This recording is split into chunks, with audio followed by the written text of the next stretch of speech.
Welcome to Critters of the Wash. Do you see the critter? If you look a little closer, you just might find it.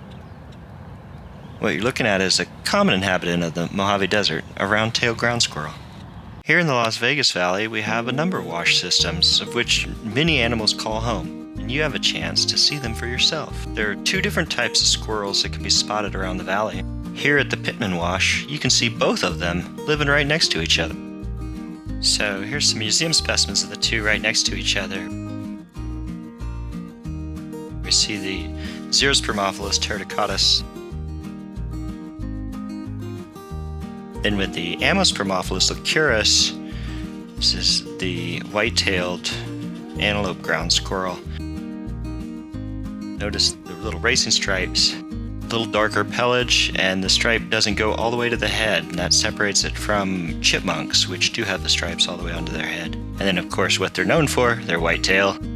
Just a couple of different views, hopefully help you distinguish the two when you see them in the field. Good luck.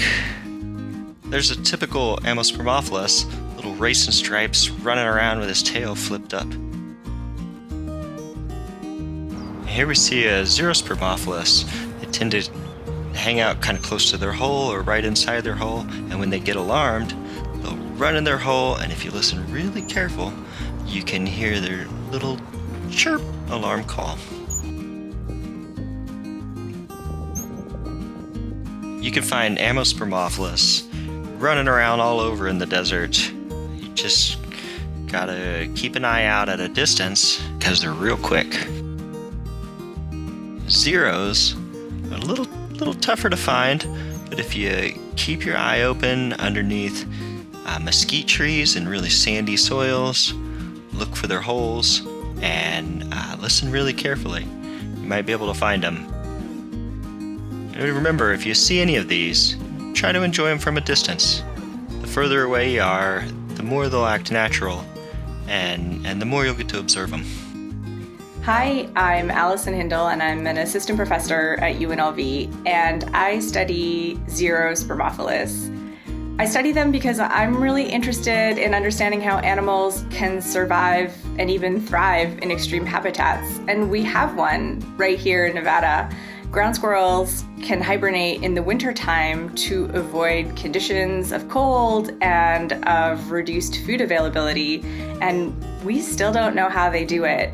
So being able to study a species that we think can hibernate really close to home is really exciting, and we're hoping to learn a lot about them.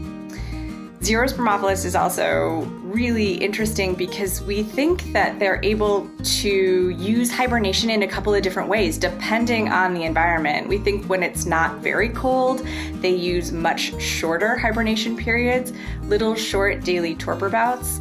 But when it gets colder and colder in the wintertime, they're able to use a more lengthy form of hibernation, have torpor bouts that last for several days. And we hope that learning about the differences between those types of torpor and how the environment affects them will help us learn a lot about how mammals in general are able to control important things like their metabolism. Nope, I've never juggled a hibernating ground squirrel. I've always thought that it sounded kind of mean, but I will admit to having almost juggled an awake ground squirrel. Sometimes in the lab, when you're moving them around, they will jump really high and you have to catch them.